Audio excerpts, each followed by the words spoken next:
Chronique urbain pas urbain, en soirée. Et oui les amis, retour aux origines, une fois n'est pas coutume. Alors qu'est-ce qu'être urbain pas urbain en soirée ?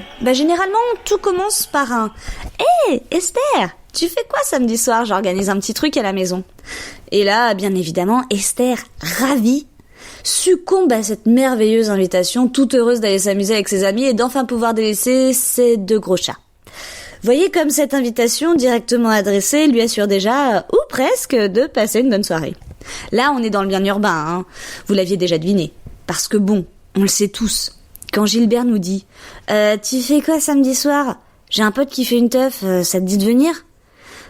On se sent tout de suite moins à l'aise, hein, et pour cause, on n'est juste pas invité. Hein, en tout cas, pas par la bonne personne. Et ça, c'est pas bien urbain. D'ailleurs, dans 90% des cas, la réponse qu'on fait à Gilbert est souvent la suivante. Ouais, cool. Enfin, t'es sûr que ça dérange pas ? Et ça, c'est plutôt une réponse bien urbaine. Enfin, Gilbert, quant à lui, il va nous dire « Bah non, ça dérange pas, sinon je te proposerai pas. » Le problème, c'est qu'en réalité, Gilbert n'en sait strictement rien. Il lui fallut, petit mot de grammaire, que Gilbert téléphone pour annoncer la venue de son pote. Mais passons sur les détails, car personne ne le fait jamais, et puis on va pas se mentir, ça enlèverait un peu le piment de rencontrer des nouvelles têtes en soirée. Le sel de la terre, quoi, enfin, surtout pour les célibataires. De retour à notre histoire, donc. Gilbert nous embarque avec lui. Mais est-ce qu'on le connaît si bien, Gilbert ?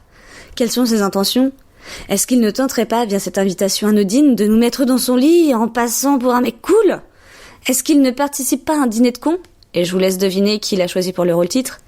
Et oui, il y a toujours un gros lourd en soirée. Et si tu ne le trouves pas, c'est que la plupart du temps, c'est toi. Mais bon, est-ce qu'on sera le faire-valoir de Gilbert ? Autrement dit son moche, pour qu'il puisse draguer ? Mais qui est vraiment Gilbert ? Pardon, je m'égare. Revenons à notre soirée avec un Gilbert sympa qui se permet seulement d'inviter des gens qui ne le sont pas. Alors, comme vous l'avez compris, une soirée impose généralement à tout le monde la coolitude. Enfin oui, quoi, stop au mensonge. L'hôte est tenu d'accepter les invités surprises, ou dans ce cas, le plus sain de Gilbert, en souriant et en faisant confiance, refoulant le plus profondément son énervement et espérant secrètement que tu n'es pas la réincarnation d'Arsène Lupin, ou pire, que tu lui piqueras pas son housse à dulciné.